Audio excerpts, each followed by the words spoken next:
আসসালামু আলাইকুম রহমতুল্লাহি ওয়া বারাকাতুহু।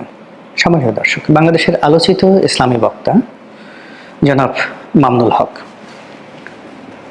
তাকে চেনেন না আমাদের এই বাংলাদেশে খুব কম লোক আছেন। প্রচুর সুনাম আছে, সুখ্যাতি আছে, পারিবারিক ঐতিহ্য আছে, আবার একই সঙ্গে দুর্নাম আছে, বদনাম আছে। আমরা সবাই ভালো মন্দ মিলিয়ে মানুষ, কিন্তু তার দুটো চরিত্র রয়েছে।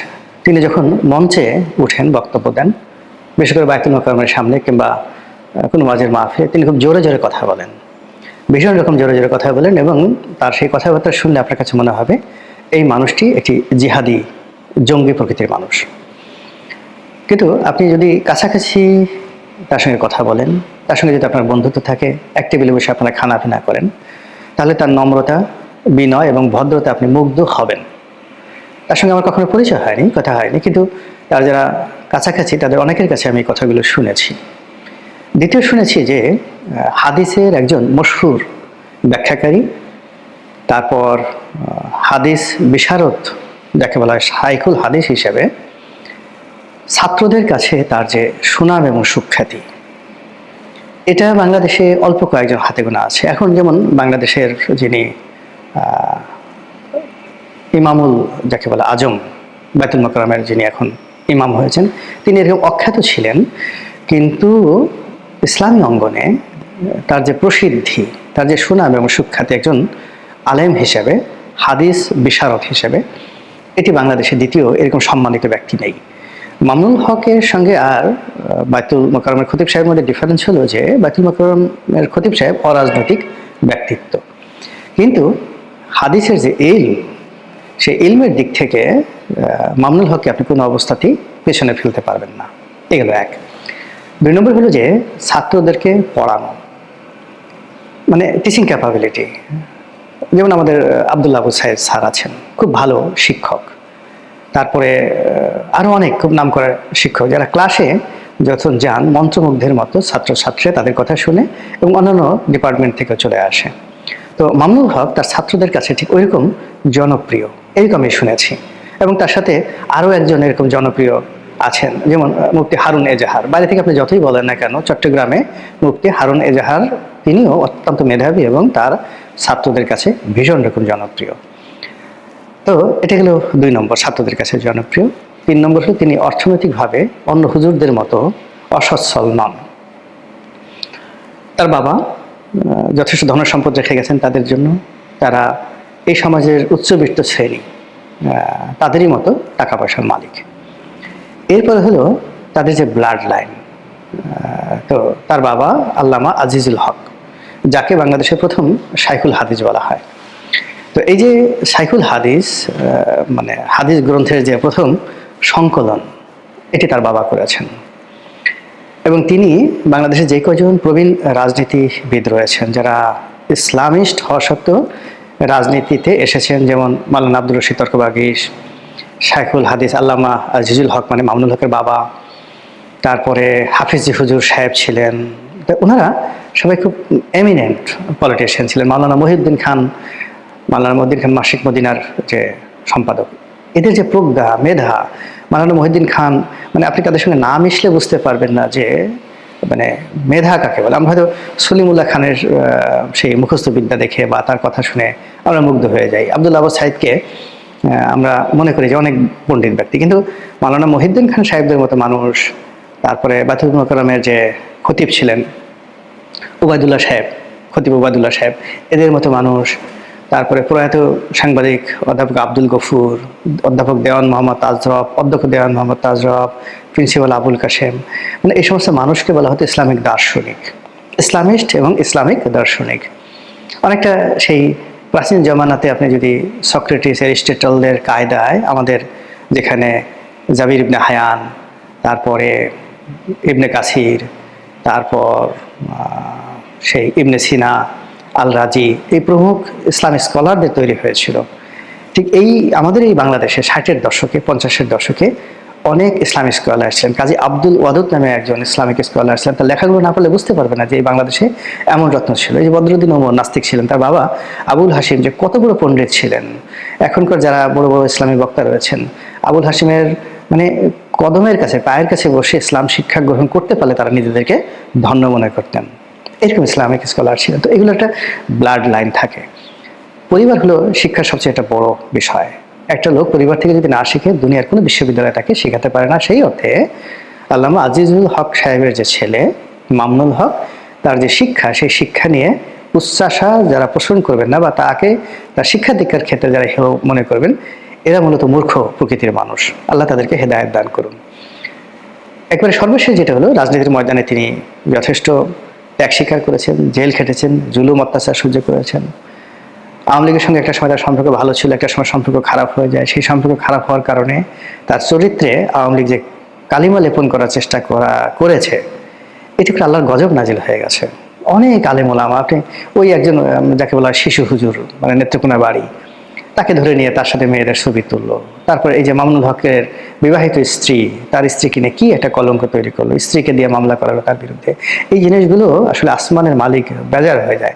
যেখানে অবাধ যৌনতা এখন মানে গর্বের বিষয়, যেখানে মদ্যপান করা, প্রকাশ্যে সেক্স করা, আমাদের এই সমাজে আপনি হাই সোসাইটিতে, আপার সোসাইটিতে গিয়ে দেখেন, মানে এই জিনিসগুলো যা হচ্ছে মানে ধনী এলাকাগুলোতে, সেই তুলনায় এই সমাজে একজন বিয়ে করেছেন, তারপর শেষে তার স্ত্রীকে নিয়ে কোনো একটা রিসোর্টে বেড়াতে গেছেন এবং সেখানে তাকে শারীরিকভাবে যে লাঞ্ছিত করা হয়েছে, যারা যারা করেছে সবাই কিন্তু এখন অভিশপ্ত বা অভিশাপের মধ্যে পড়েছেন। এনিওয়ে, তো সেই মামুনুল হক এবারে নির্বাচনে আসলেন। নির্বাচনের সময়টা তো তিনি বেশ আনপ্রেডিক্টেবল ছিলেন।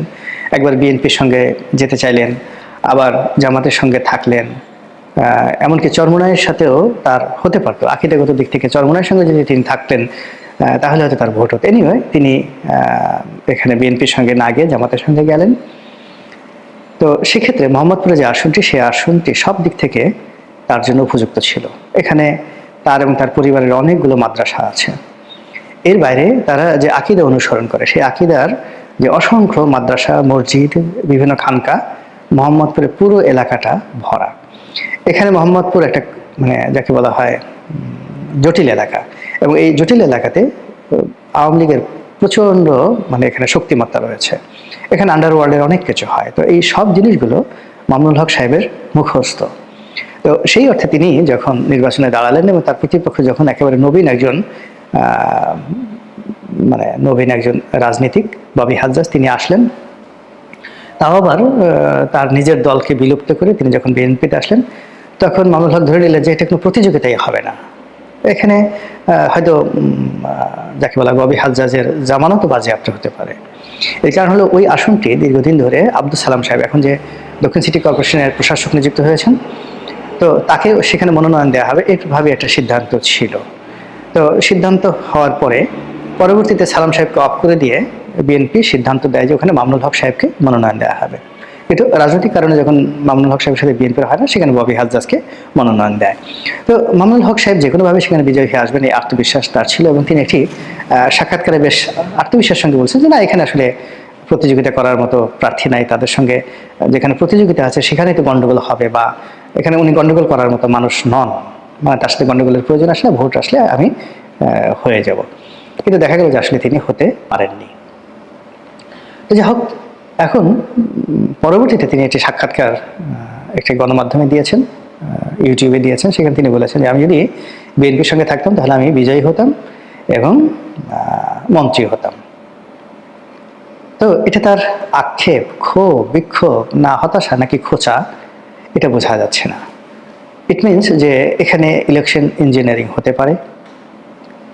আমাকে ইঞ্জিনিয়ারিং করে ঠকিয়ে দেওয়া হয়েছে, আমি বিএনপির জোট ছেড়ে চলে আসছি। এই জন্য পুরো প্রশাসন এবছর যারা বিএনপিকে ক্ষমতা আনার জন্য প্রাণান্ত চেষ্টা করেছে, তারা মূলত আমাকে এখানে হারিয়ে দিয়েছে। এটা গেল একটা। দ্বিতীয়ত হলো যে আমি রাজনৈতিকভাবে ভুল সিদ্ধান্ত নিয়েছি, আমার আসলে জামাতের সঙ্গে আসাটা ঠিক হয়নি। বিএনপির সঙ্গে থাকলেই আমার রাজনৈতিক একটা ভবিষ্যৎ হতো, মন্ত্রী হতাম, এমপি হতাম, এলাকার সেবা করতে পারতাম এবং আমার জন্য একটা আইডেন্টিটি থাকতো, অনুশোচনা। থার্ডলি হলো আক্ষেপ, যে এখানে আমার যে পারিবারিক ভোট আছে, আমার নিজের ব্যক্তিগত ভোট আছে, সাংগঠনিক ভোট আছে, এর বাইরে জামাতের যে ভোট, সেই জামাতের ভোট আমাকে দেয়া হয়নি।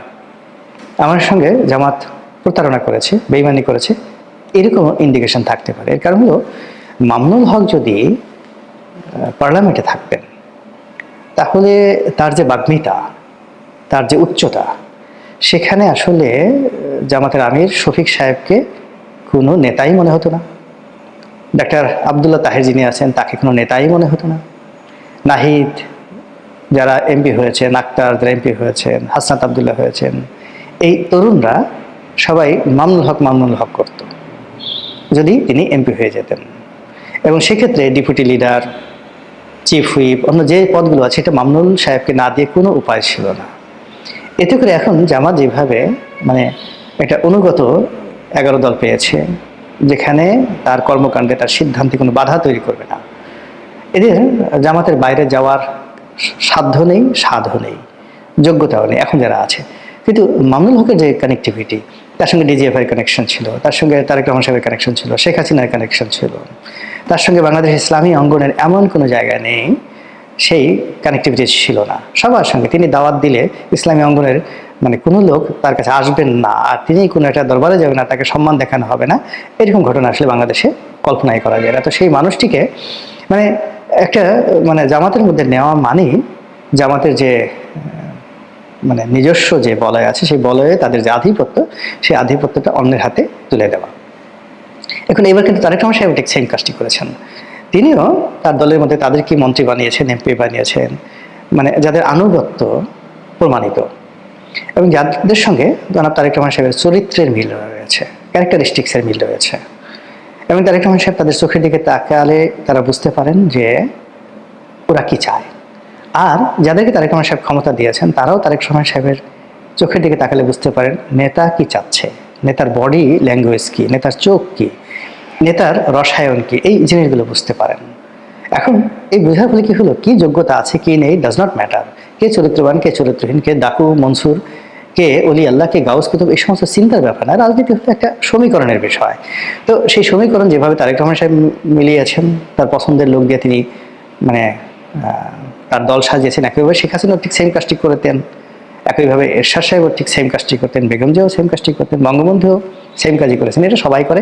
তো জামাত কেন অযথা একটা উৎকট উদ্ভট তাদের দৃষ্টিতে বা মানে ওভার কোয়ালিফাইড, যাদের মানে সিএস আছে, ফর্সা আছে, বিএস আছে, আরএস আছে, খতিয়ান আছে, বাপদাদা 14 গোষ্ঠীর নাম আছে, তো এরকম লোক এনে ঝামেলা বাঁধানোর দরকারটা কি?